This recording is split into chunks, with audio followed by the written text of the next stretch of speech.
no sirve.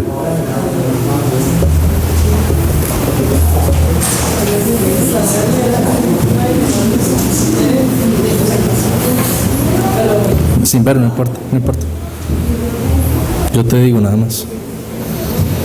Bueno, buenos días, hermanos. Pásame la primera. Entonces, estamos estudiando neumatología, no neumología. Neumología es el estudio de una ciencia médica de lo que es pulmón, vías respiratorias. Neumatología, como vimos la clase pasada, es el estudio de la persona y la obra del Espíritu Santo. Neumología viene de la palabra neumón y logia, o logia. Neumón quiere decir pulmón. Ya vimos la clase pasada que neumatología viene de neuma y logía, ¿verdad? Entonces el estudio del espíritu. Neumología, o de hecho encontré muy interesante, una publicación del 2004 de una revista de cirugía de tórax, que argumentaba que la correcta palabra debería ser neumonología, porque es neumón, no neumo, es neumonología. Y es neumonología porque viene de el estudio del pulmón.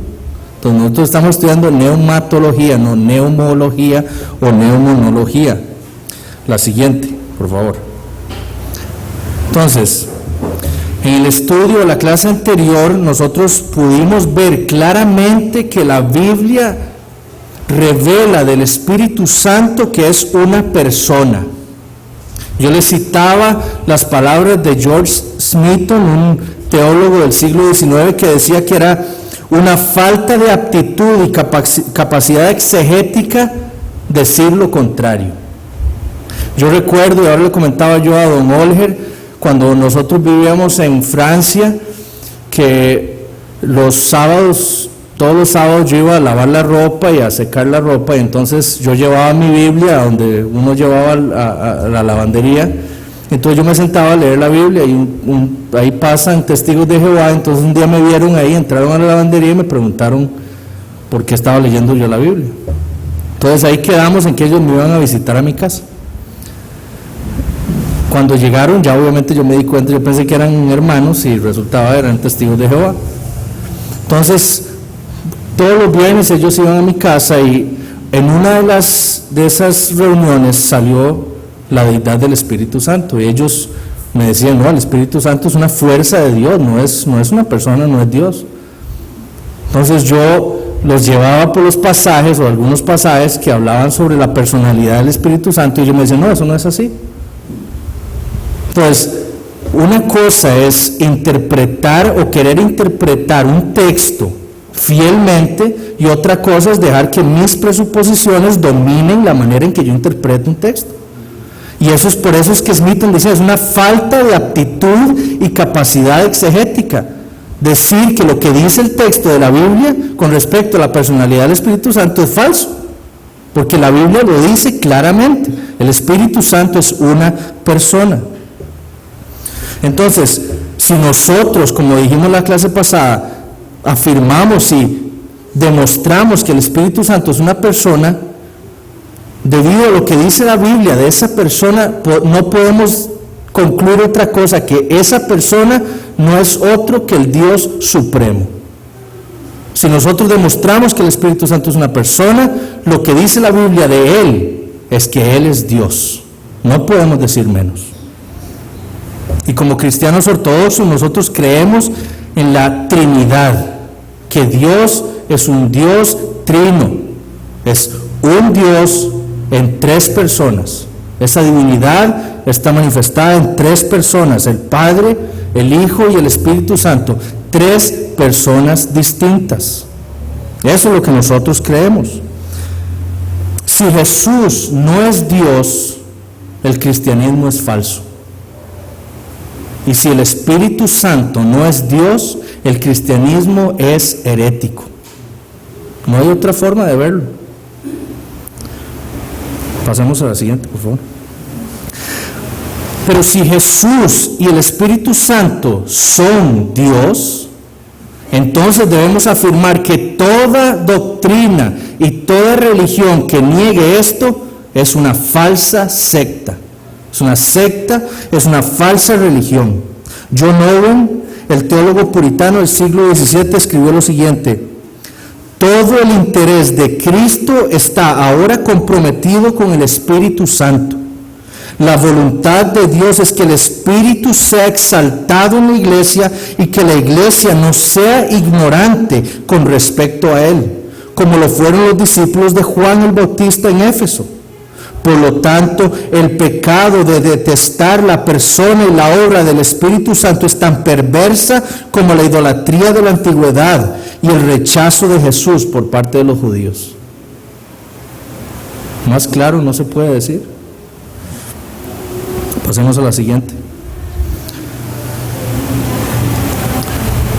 Y si nosotros afirmamos que el Espíritu Santo es Dios, entonces, o por el contrario, si nosotros decimos que el Espíritu Santo no es Dios, entonces estamos concluyendo que la Biblia nos está llevando a nosotros a la idolatría. Porque la Biblia le ordena a los creyentes que adoren al Espíritu Santo. Entonces estamos diciendo que la Biblia es contradictoria.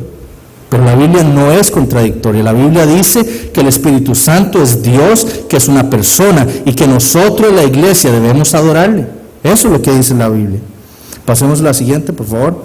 John Feinberg, un teólogo y profesor de teología sistemática, dice lo siguiente con respecto a esto. Dice: con respecto al Espíritu Santo, si Él no es completamente Dios, las implicaciones para la salvación son de nuevo muy serias. La Escritura enseña que el Espíritu Santo regenera a los creyentes y habita y los llena. Pero si el Espíritu Santo es un Dios de menor rango o no es Dios del todo, ¿cómo podemos estar seguros de que pueda hacer todas estas cosas?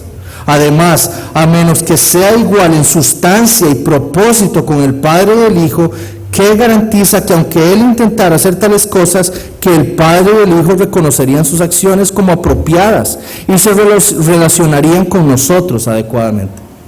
Es decir, las implicaciones que trae decir o afirmar que el Espíritu Santo no es Dios para la salvación de una persona son inmensas. Nosotros más bien afirmamos que el Espíritu Santo es Dios precisamente por lo que la Biblia habla de sus obras en la regeneración y en la salvación de los hombres. Eso es algo que ahora más adelante vamos a ver. Entonces, pasemos a la siguiente, por favor. La evidencia de la deidad del Espíritu Santo.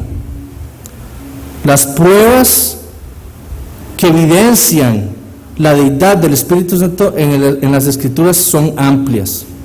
Nosotros lo vemos y vemos alusiones y referencias tanto en el Antiguo Testamento como en el Nuevo Testamento. Y es por eso que nosotros, no solo en nuestra época, sino a lo largo de la historia, los cristianos han argumentado y han creído en la deidad del Espíritu Santo. Y por eso es que nosotros, a quienes digan que el Espíritu Santo no es Dios y no es una persona, no los podemos llamar cristianos, porque eso es lo que afirma el cristianismo bíblico. Y la evidencia que nosotros vamos a ver a favor de la deidad del Espíritu Santo se basa en tres argumentos. Primero, la relación del Espíritu con el nombre de Dios. Segundo, a los atributos y a las actividades que el Espíritu hace y que nos son demostradas en la Biblia. Y tercero, con respecto a la adoración que recibe el Espíritu Santo de los creyentes y que nos es ordenada directamente de la palabra de Dios. Pasemos a la siguiente. Entonces, primero, la relación del Espíritu con el nombre de Dios. Todos sabemos que el nombre de una persona sirve para identificarlo, es decir, yo soy Eduardo Flores Rivera, El otro día estaba revisando en Google y me di cuenta que hay muchísimos Eduardo Flores Rivera. Pero bueno, en Costa Rica, en el Hospital México, etcétera, donde yo trabajo, eso sirve para identificarme a mí. Sin embargo, no sirve para decir o hablar acerca de mi naturaleza. El nombre no describe qué soy yo, ¿verdad? Y yo puedo decir Pablito, es que Pablito, pero estoy hablando, por ejemplo, de un pájaro, mi pájaro Pablito, ¿verdad? Entonces, no describe, no sirve para describir mi naturaleza o la naturaleza de esa persona que lleva ese nombre. Sin embargo, en la Biblia, lo que nosotros vemos con respecto al nombre de Dios es que no solo describe quién es Él, sirve para identificarlo, sino que también sirve para demostrar su naturaleza. Entonces, por ejemplo, vayamos a Éxodo 3.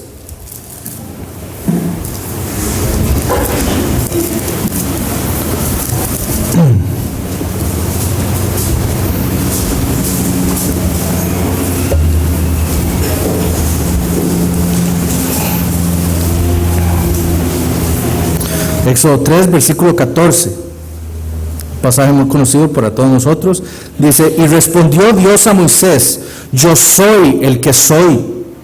Y dijo, así dirás a los hijos de Israel, yo soy, me envió a vosotros.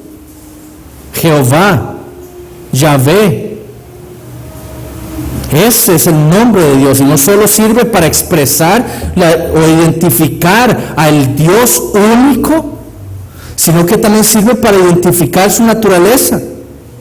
Yo soy el que soy, yo soy eterno, perpetuo, el creador de todas las cosas. Eso es lo que está implicado en ese nombre. Charles Scobie argumenta que el nombre de Dios es una expresión de su naturaleza esencial. El nombre de Dios, por lo tanto, debe ser venerado y reverenciado, a tal punto que a nosotros se nos es prohibido en la Escritura tomar su nombre en vano, porque expresa quién es Él, lo identifica y su naturaleza.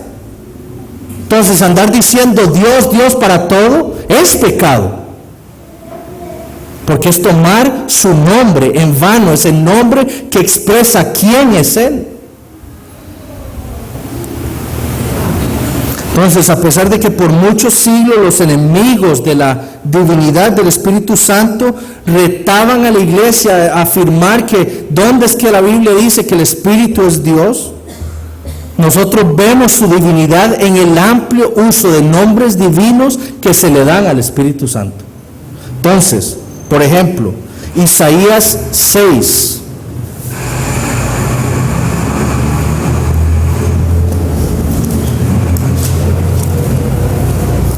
Isaías capítulo 6, versículos 8 y 9.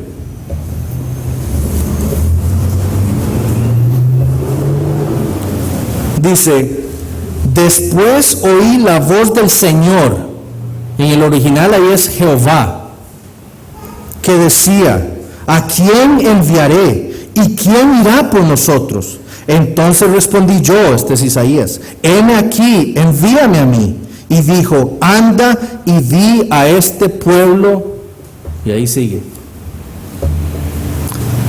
Ahora vayamos Hechos capítulo 28.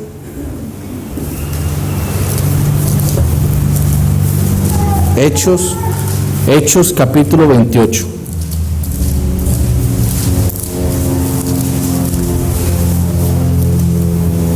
Versículo 25.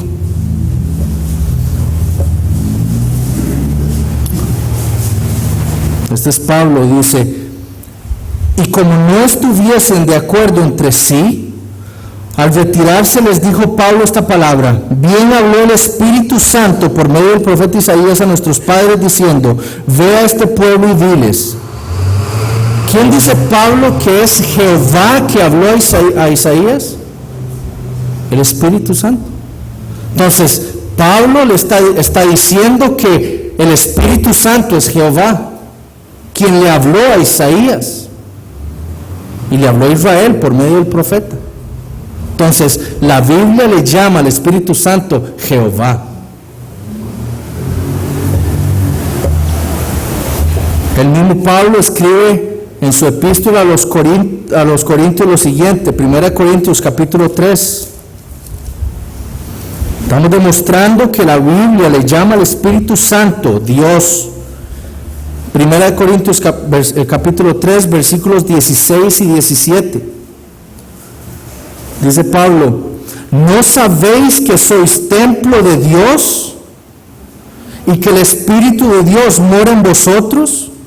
Si alguno destruyere el templo de Dios, Dios le destruirá a él, porque el templo de Dios, el cual sois vosotros, santo es. Entonces Pablo en este capítulo le está diciendo a los corintios que nosotros, los creyentes, somos el templo de Dios. Pero escuchen lo que dice en el capítulo 6, versículo 19. Más adelante entonces Pablo le dice a los corintios: ¿o ignoráis que vuestro cuerpo es el templo del Espíritu Santo? Pablo está diciendo, o sea, no podemos decir que Pablo está loco. Pablo está diciendo en la misma epístola que nosotros los creyentes somos el templo de Dios. Y después dice que somos el templo del Espíritu Santo. Por lo tanto, está diciendo Pablo está refiriéndose a que el Espíritu Santo es Dios, el que mora en nosotros. Ese es el argumento de Pablo. Entonces, Pablo le llama al Espíritu Santo Dios. Theos, aquí en el griego.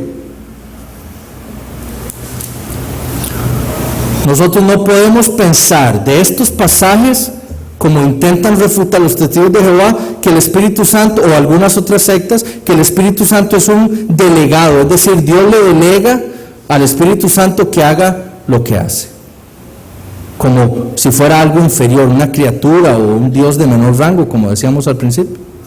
No, lo que dice claramente Pablo es que el Espíritu Santo es Dios. Eso es lo que dice. Interpretar eso de otra manera es una incorrecta interpretación. No podemos torcer las palabras del autor de la Biblia y del autor de esta epístola. Pero más claro, o sea, si alguien quiere tener claro lo que dice Pablo, por ejemplo, lo que dice la Biblia con respecto al Espíritu Santo, entonces vayamos a Hechos capítulo 5. Ya ustedes saben a cuál pasaje me voy a referir. Hechos 5, versículos 3 y 4. Y dijo Pedro: Ananías, ¿por qué te llenó Satanás tu corazón para que mintieses al Espíritu Santo y sustrajeres del precio de la heredad? Reteniéndola, ¿no se te quedaba a ti? Y vendida, ¿no estaba en tu poder? ¿Por qué pusiste esto en tu corazón? No has mentido a los hombres, sino a Dios. Entonces Pablo está diciendo que Ananías le mintió al Espíritu Santo. Y después dice que no le mintió a los hombres, sino que le mintió a Dios. La ecuación es muy simple. Mentirle al Espíritu Santo es igual a mentirle a Dios. No hay forma de refutar y de interpretar las palabras de Pedro en otro sentido. No hay forma. Y por último, Mateo 12, versículo 31.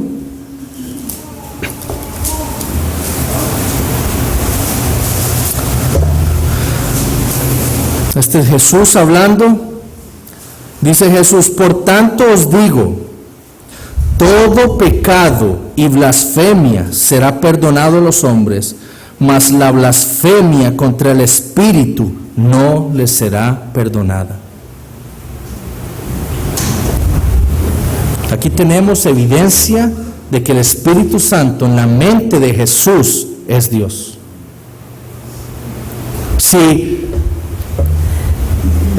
¿Cómo podemos pensar que el Espíritu Santo no es Dios si la blasfemia en su contra no será perdonada nunca? Porque si el Espíritu Santo no tiene la gloria, la santidad de Dios mismo, entonces ¿cómo es que un pecado a Él no se le puede perdonar? Pero el Espíritu Santo, al ser Dios, tiene una infinita santidad. Y por lo tanto es que la blasfemia en su contra no será perdonada nunca, porque Él es Dios. Pasemos a la siguiente. Segundo punto, los atributos y actividades del Espíritu Santo que se le achacan en la Biblia. Es decir, nosotros vemos que la Biblia le da al Espíritu Santo cualidades y acciones que le son propias solo a Dios. Génesis 1, versículos 1 y 2, dice: en el principio creó Dios los cielos y la tierra estaba desordenada y vacía, y las tinieblas estaban sobre la faz del abismo, y el Espíritu de Dios se movía sobre la faz de las aguas. La semana pasada nuestro hermano Gustavo tocó este preciso versículo para argumentar sobre la personalidad del Espíritu Santo. Aquí vemos a un espíritu, una persona que se mueve con un propósito. No es algo desordenado, no es una energía, no es una fuerza, es una persona que se mueve sobre algo con un propósito, ordenar. Sin embargo, aquí también vemos la deidad del Espíritu Santo. Yo les digo lo siguiente: ¿dónde se nos dice aquí que el Espíritu fue creado? Ahí no nos dice nada sobre la creación del Espíritu Santo, lo cual implica que el Espíritu Santo ha existido siempre. Alguien puede decir, bueno, y no se dice nada de que la tierra fuera creada en ese momento. Dice, la tierra ya estaba desordenada. Sí, pero el resto de la Biblia dice que Dios creó la tierra y creó todas las cosas que hay en el universo. Pero ¿qué se nos dice del Espíritu Santo? La Biblia nunca nos dice que el Espíritu haya sido creado, como dice o decía Arrio. La Biblia, por el contrario, dice en Hebreos capítulo 9, versículo 14. Hebreos 9, 14.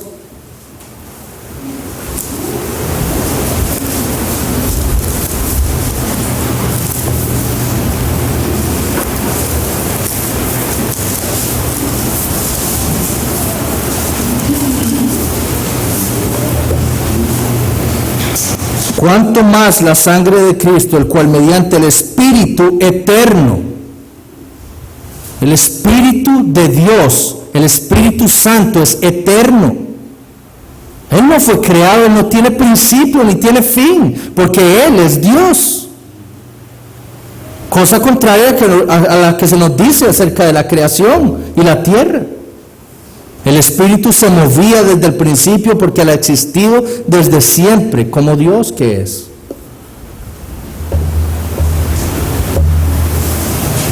Ahí ciertamente los mismos testigos de Jehová y otras sectas han dicho que es que con respecto, por ejemplo, a la creación, al poder de creación del Espíritu Santo, es que no, Dios el Padre le delegó la potestad al Espíritu Santo de crear cosas.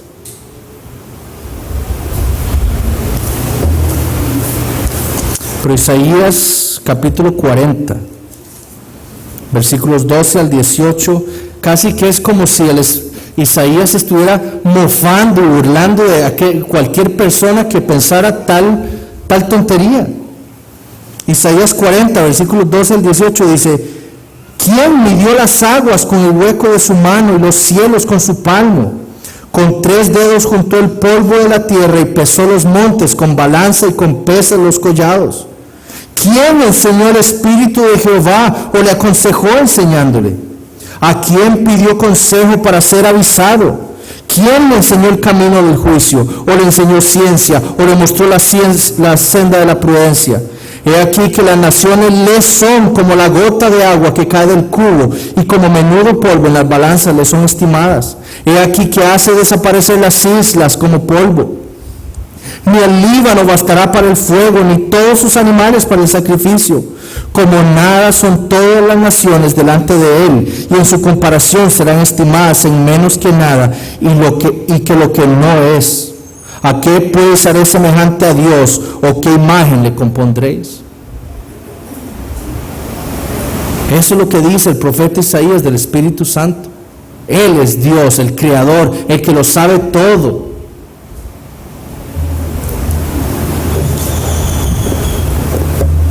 La Biblia dice también entonces que el Espíritu Santo es omnisciente. Primera de Corintios, capítulo 2, versículos 10 y 12, 10 al 12, perdón. Pero Dios nos la reveló a nosotros por el Espíritu, porque el Espíritu todo lo escudriña, aún lo profundo de Dios. Porque ¿quién de los hombres sabe las cosas del hombre, sino el Espíritu del hombre que está en él? Así tampoco nadie conoció las cosas de Dios, sino el Espíritu de Dios. Y nosotros no hemos recibido el Espíritu del mundo, sino el Espíritu que proviene de Dios, para que sepamos lo que Dios nos ha concedido.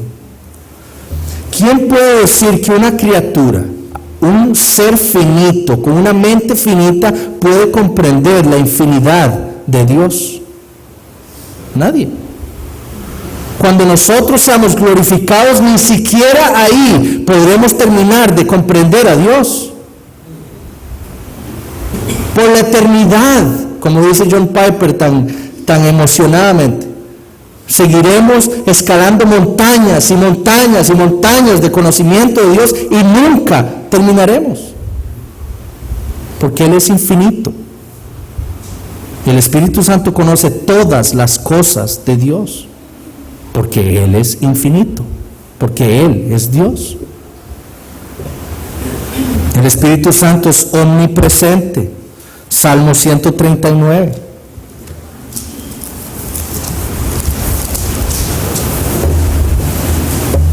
Versículo 7. ¿A dónde me iré de tu espíritu?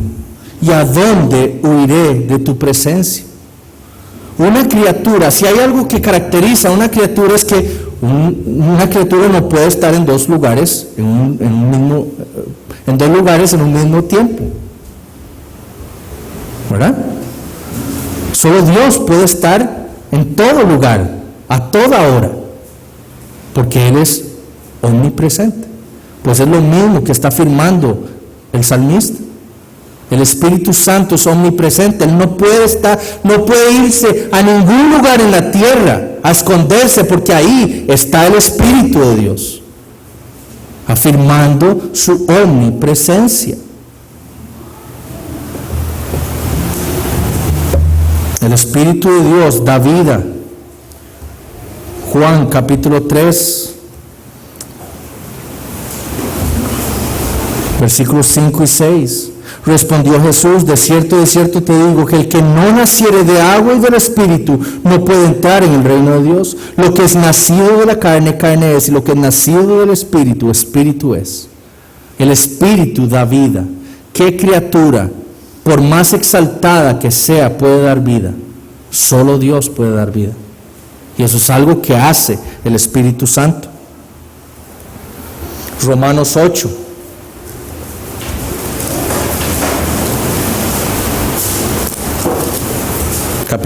Versículo 2. Porque la ley del Espíritu de vida en Cristo Jesús me ha librado de la ley del pecado y de la muerte. Versículo 11.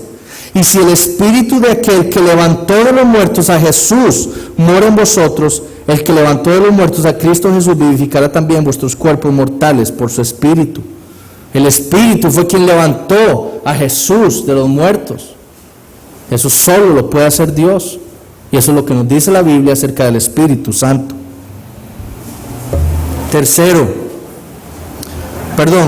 Último punto con respecto a la deidad, con respecto a su nombre: la capacidad de inspirar su palabra, o la palabra de Dios.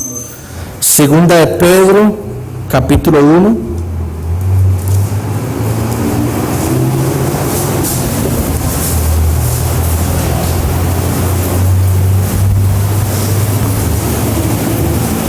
Dice, versículo 21, segunda de Pedro 1, 21. Porque nunca la profecía fue traída por voluntad humana, sino que los santos hombres de Dios hablaron siendo inspirados por el Espíritu Santo. Es decir, lo que Pedro está escribiendo aquí es que el Antiguo Testamento, que fue escrito por los profetas, fue escrito por inspiración del Espíritu Santo. Segunda epístola a Timoteo, capítulo 3, versículo 16. Toda la escritura es inspirada por Dios. El Espíritu Santo inspiró su palabra a los profetas del pasado, dice Pedro. Y Pablo afirma que el Espíritu Santo es Dios y que toda la palabra fue inspirada por Él. No podemos concluir otra cosa de la Biblia. El siguiente slide. La adoración del Espíritu Santo. Cuando leemos la Biblia hay algo muy claro. La Biblia le ordena a todos los creyentes que debemos adorar al Espíritu Santo. Vamos a ver dos pasajes que nos llevan precisamente a eso y que nos ordenan esa adoración. El primero está en Mateo, capítulo 28, este lo leímos la semana pasada. Versículo 19, Mateo 28, 19. Dice, por tanto, id y haced discípulos a todas las naciones, bautizándolos en el nombre del Padre y del Hijo y del Espíritu Santo. Esta es lo que se llama la fórmula bautismal, es la ordenanza del bautismo para la iglesia, y podemos ver que la Biblia lo presenta como un acto de solemnidad, un acto que es una expresión de la fe del creyente y que es un testimonio de que Él, en cuyo nombre somos bautizados, es el único Dios al que nosotros servimos. Eso es lo que significa. La semana pasada vimos la particularidad de esa singularidad que está en la palabra nombre. No dicen nombres, dicen nombre. Y lo que concluimos fue que esas tres personas comparten ese nombre. La conclusión a la que llegamos entonces es que tanto el Padre como el Hijo como el Espíritu Santo son Dios.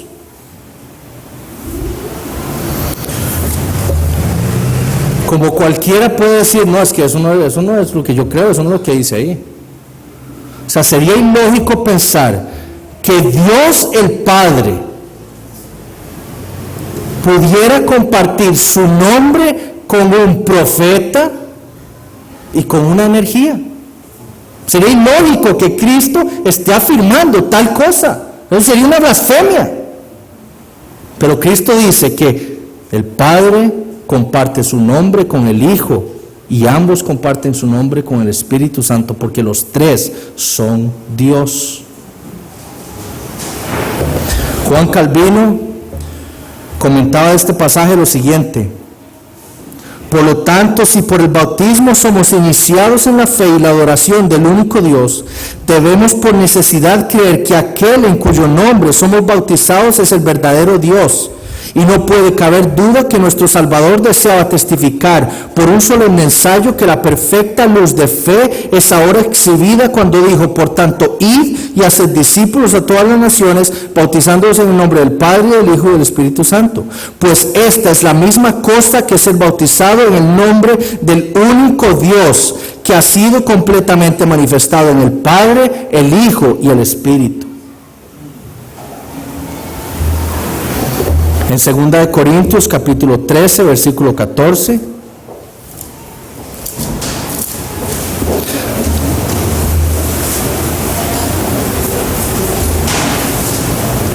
Dice lo siguiente: la gracia del Señor Jesucristo, el amor de Dios y la comunión del Espíritu Santo sean con todos vosotros. Amén.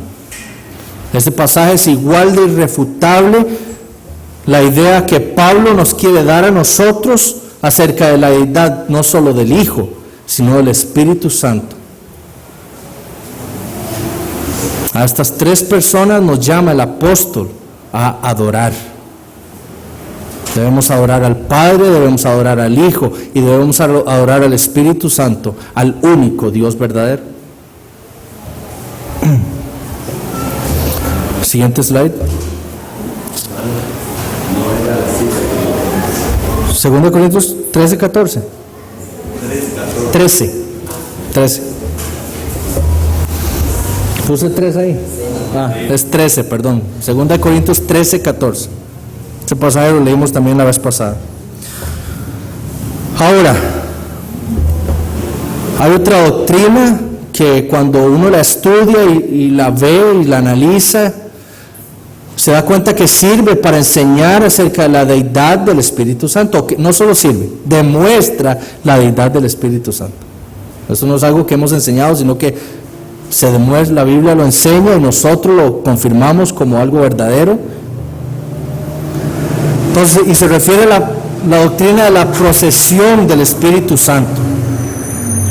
Esta doctrina se refiere a la relación del Espíritu Santo con las otras dos personas de la Trinidad. Hay una definición que podemos usar y es la relación existente del Espíritu Santo tanto en su ser como en su eternidad con el Padre y con el Hijo, en el sentido de que procede de ellos.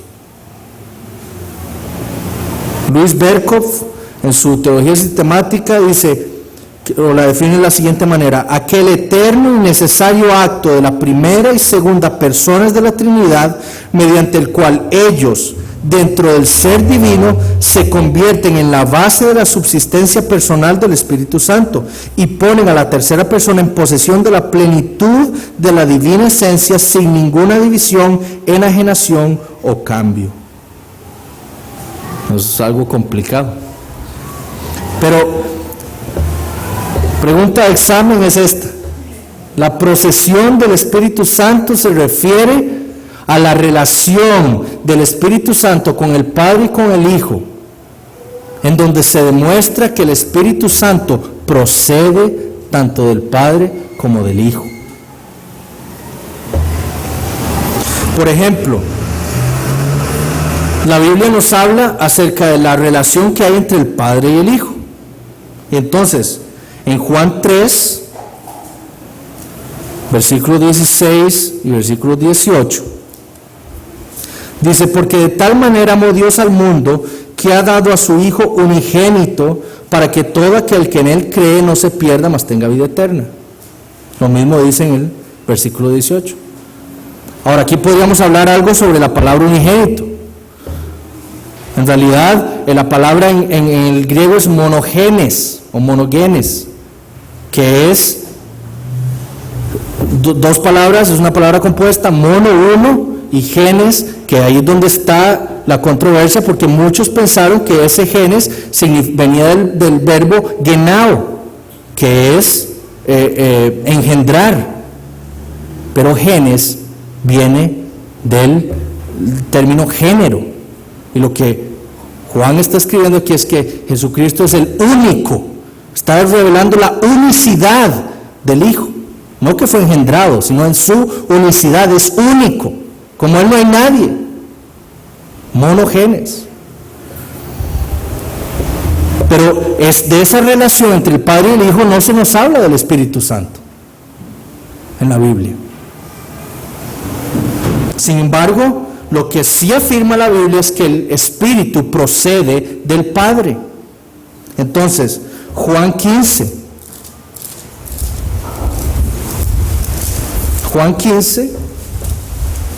versículo 26. Pero cuando venga el Consolador, a quien yo os enviaré del Padre, el Espíritu de verdad, el cual procede del Padre, Él dará testimonio acerca de mí. Entonces Cristo está diciendo que el Espíritu procede del Padre. El Padre envía al Espíritu Santo. Esa es la relación que hay entre el Espíritu y el Padre. El Espíritu procede del Padre. Sin embargo, la Biblia también nos dice algo con respecto a la relación entre el Espíritu y el Hijo. Juan 16, versículo 7. Pero yo os digo la verdad, os conviene que yo me vaya, porque si no me fuera el Consolador no vendría a vosotros, mas si me fuere, os lo enviaré. Entonces, no solo la Biblia nos dice que el Padre envía al Espíritu, sino también nos dice que el Hijo envía al Espíritu. Entonces, la relación del Espíritu Santo con el Padre y con el Hijo es que Él procede de ambos. Pasemos a la siguiente. Además, para demostrar esa procedencia del Espíritu del Padre y del Hijo, tenemos en la Biblia que al Espíritu se le llama el Espíritu de Dios. Ya lo hemos visto en algunos pasajes. Si el Espíritu no fuera enviado del Padre, no podría decir el Espíritu de Dios. Pero también la Biblia nos habla del Espíritu de Cristo. ¿Por qué? Porque el Espíritu procede también del Hijo. Y entonces esto lo podemos ver, por ejemplo, en Romanos 8, versículo 9. Romanos 8, versículo 9. Mas vosotros no vivís según la carne, sino según el Espíritu, si es que el Espíritu de Dios mora en vosotros. Y si alguno no tiene el Espíritu de Cristo, no es de él. Aquí no estamos viendo 2 o 3 espíritus, es el mismo Espíritu, el Espíritu de Dios y el Espíritu de Cristo, porque Él procede de ambos. Ahora, esta doctrina, ya para terminar, esta doctrina llevó a la iglesia, la doctrina de la procedencia del Espíritu Santo llevó a la iglesia en el siglo XI a un gran debate y a un cisma en la iglesia. La iglesia oriental y la iglesia occidental se dividieron precisamente por esta doctrina. Nosotros creemos lo mismo que cree la Iglesia Católica Romana con respecto a la procedencia del Espíritu Santo, pero no creemos lo mismo que cree la Iglesia ortodoxa griega, por ejemplo.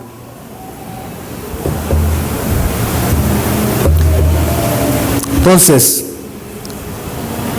lo que ocurrió fue que, vamos a hablar más adelante en la clase dominical acerca de esto, es en la historia. Al principio de la iglesia la lucha se enfocó en la cristología, en la deidad de Cristo, la segunda persona de la Trinidad. Esto llevó a la iglesia a un debate contra los arrianos y sus doctrinas, que el Hijo era una creación, que no era Dios. Y en el año 325 se promulgó, se redactó el credo niceno,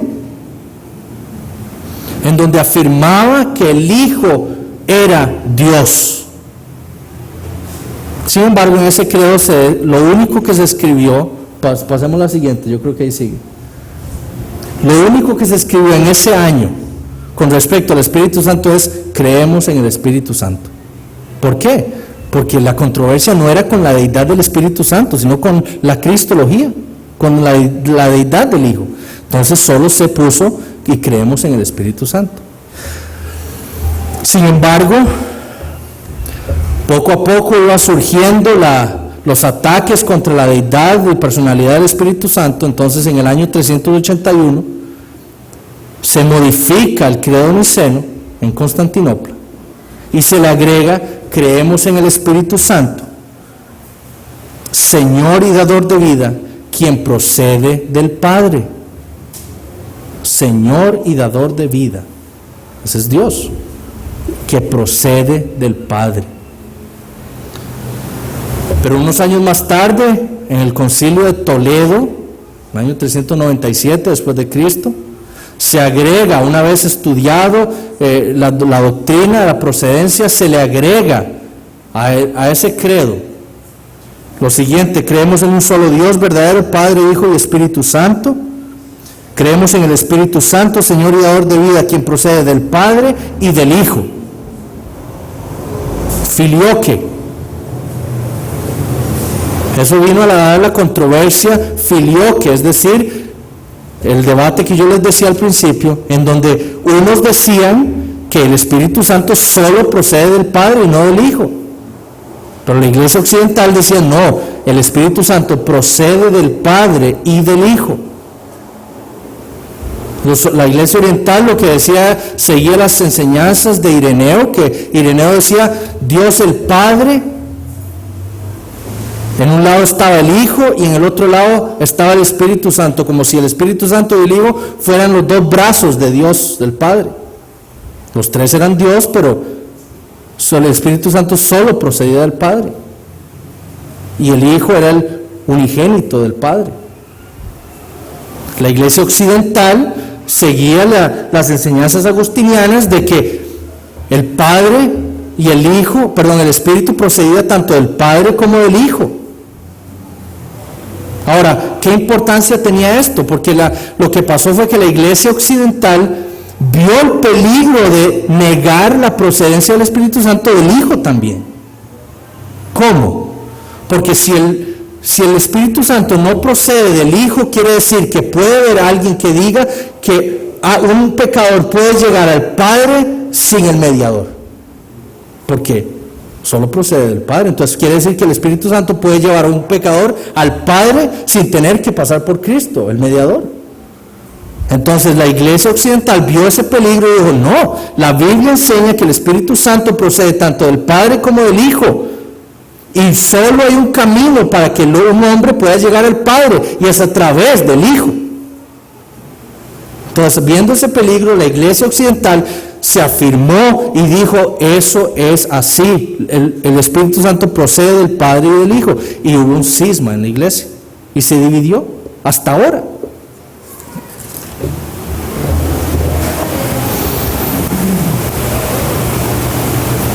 Entonces la doctrina de la procedencia nos confirma a nosotros también la deidad del Espíritu Santo.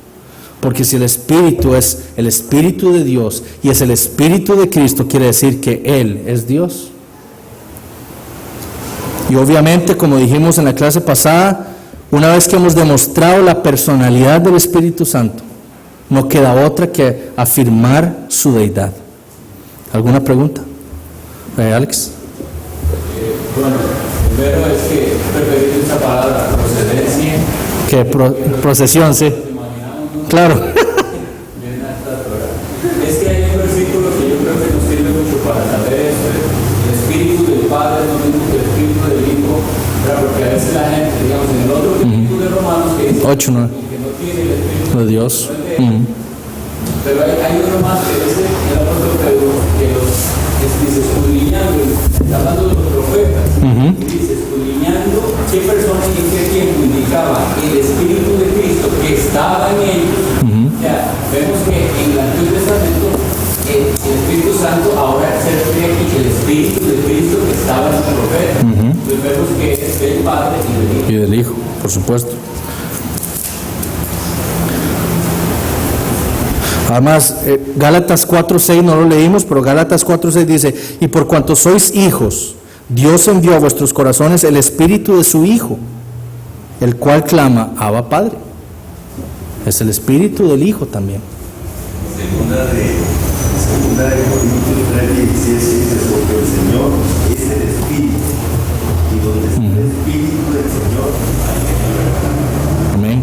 Es un pasaje también que demuestra claramente que el Kyrios, el Espíritu Santo es Kyrios, es el Señor. Una palabra que en ese contexto, en el contexto religioso judío, significaba Jehová del Antiguo Testamento, como ya Alex nos ha enseñado también eso, ¿verdad? ¿Alguien más? ¿Ha gustado? Nada más para leer dos pasajes del capítulo 37 de Ezequiel. Una muestra que específicamente habla sobre el valle de los huesos secos. Dice el versículo 6 y el versículo 9: y pondré tendones sobre vosotros, y haré subir sobre vosotros carne, y os cubriré de piel, y pondré en vosotros espíritu, y viviréis, y sabréis que yo soy Jehová. Y el versículo 9 dice, y me dijo, profetiza al espíritu, profetiza, hijo de hombre, y di al espíritu, así ha dicho Jehová el Señor, espíritu, ven de los cuatro vientos y sopla sobre estos muertos Vivirán. y vivirán. Y eso hace relación igualmente al principio de la creación, cuando Dios sopló De vida. viviente. Y aquí estamos viendo cómo precisamente dice, y sabrán que yo soy Jehová. Claro. Y vemos el acto del Espíritu, ¿verdad? La regeneración. Claro, por supuesto. O sea, solo Dios puede dar vida, ya sea vida física y vida espiritual. Y eso es lo que vemos del Espíritu Santo. No solo, como dice Gustavo, en Génesis vemos al Espíritu dándole vida a Adán y a los hombres, sino que también lo vemos dando vida espiritual. Y eso es algo que solo Dios lo puede hacer, implicando que el Espíritu es Dios. Bueno, hermano, muchas gracias.